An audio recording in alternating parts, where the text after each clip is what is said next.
Bonjour les amis, bienvenue dans une nouvelle vidéo consacrée au mercato de l'Olympique lyonnais. Alors d'abord je voudrais remercier tous ceux qui m'ont rejoint hier soir dans le live, la tribune des supporters, donc je pense que vous avez pu exprimer votre avis sur les différents sujets du moment, et d'ailleurs le dossier Matic a été évoqué. C'est vrai qu'hier, en gros on l'annonçait d'ores et déjà au Beşiktaş. Et rebondissement aujourd'hui, puisque vous le voyez, c'est écrit à l'écran, Matic à Lyon, c'est fait. On va voir un petit peu les conditions et revoir un petit rapport statistique sur le joueur. Une piste qui, contrairement aux autres, était connue depuis le 29 décembre. C'était d'ailleurs Hugo Guimet qui avait donné cette info. En tout cas, bon, c'était l'équipe. Je ne sais pas si c'était Hugo Guimet, mais c'était l'équipe.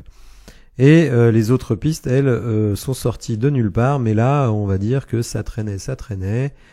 Rennes a sans doute traîné le plus longtemps possible pour ne pas avoir le joueur aligné contre eux demain. Demain, d'ailleurs, je vous invite à venir voir le live, puisque je vais commenter le match en direct à partir de 20h50. Le lien de la vidéo sur YouTube sera disponible à peu près 20 minutes avant le début du match.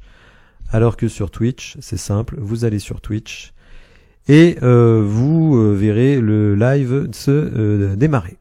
J'ai lancé un sondage un peu plus tôt dans la journée, donc vous avez déjà été 260 à voter pour vous demander si vous étiez satisfait de l'arrivée de Nemanja Matic, contre cette arrivée ou que vous ne vous prononcez pas. Et vous êtes 80% donc à être satisfait de cette arrivée, et je fais partie de ces 80%. Y a un petit truc qui me gêne, je vais en parler dans quelques secondes, et je vais quand même élargir sur le fait que vous êtes quand même satisfait de l'ensemble des recrues, puisque si on regarde les sondages antérieurs, pour Gift Orban, quasiment 1000 votes, vous êtes 74% à être satisfait. Pour ce qui est de Fofana, Malik Fofana, vous êtes 70% à être satisfait, 924 votes. Et pour, alors j'avais demandé pour Danjuma et Benrahma, vous étiez plutôt favorable à Danjuma, qui est un dossier qui n'est pas totalement terminé. Par contre, Benrahma, vous trouviez sans doute que c'était beaucoup trop cher. Bon, en tout cas, voilà, pour le moment, l'OL a fait des recrues et elles vous satisfont plutôt. Alors, l'équipe nous apprend que l'OL a déboursé 3 millions d'euros pour s'attacher les services du joueur. Donc, une somme tout à fait raisonnable. Ce qu'il est moins, à mon avis, c'est un contrat jusqu'en juin 2026. Donc 2 ans et demi pour un joueur qui a déjà 35 ans, sans doute avec un salaire confortable, faut pas se leurrer. Il n'avait qu'1 an et demi de contrat à Rennes, donc là on a rajouté 1 année, et je crois aussi qu'on a augmenté le salaire. Bon, je trouve quand même que, alors bon, si c'était la seule condition pour qu'il accepte de venir, c'est sans doute le cas, on va pas se le cacher, il fallait peut-être le faire, mais j'imagine difficilement un Matic à 37-38 ans, 1m94 pour un milieu de terrain, même si on va voir que cette saison à 35 ans, il aligne des sacrés stats, c'est pas certain qu'il puisse faire ça sur la durée. Ce qui est intéressant dans l'article de l'équipe, c'est qu'on nous dit aussi qu'une seconde recrue au milieu n'est pas à exclure. Alors vous savez qu'on est sur la piste Juksek, mais dès lors qu'on prend Matic, à mon avis, il faudrait prendre plutôt un milieu offensif. Écoutez, si on fait Matic, c'est pas encore officiel, si on fait Matic, qu'on fait un milieu offensif, qu'on a recruté des ailiers, un numéro 9 plus compétent que Baldé, espérons-le, avec Gift Orban, même si en défense centrale, on a quand même l'arrivée d'Adrielson, même si moi j'ai des réserves sur le joueur, on pourra dire que ce mercato d'hiver est globalement satisfaisant. Alors, il y a avec beaucoup de points d'interrogation, parce que les jeunes qui arrivent de Belgique, on ne sait pas ce qu'ils valent. Ils nous ont fait plaisir, notamment Fofana, contre une D4, donc on va éviter de trop s'enflammer. Les Brésiliens, je sais pas trop. Matic, là pour le coup, c'est un joueur référencé, donc là il y a peu de risques, même si sur la durée, là je suis plus réservé.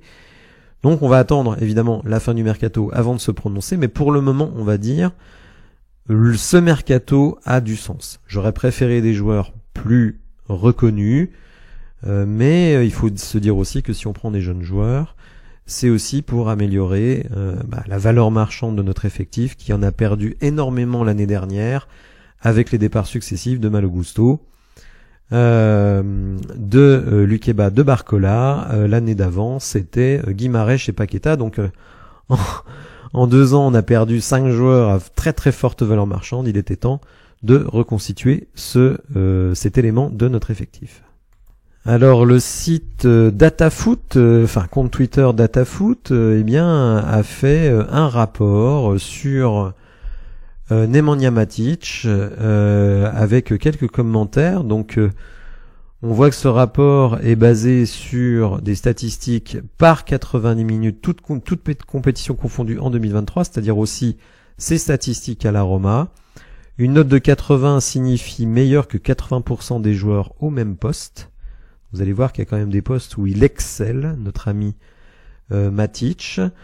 Donc 80% des joueurs au même poste dans les 5 grands championnats. La progression par la passe, on va voir ça tout de suite, c'est la capacité à faire gagner des mètres à son équipe vers le but par la passe.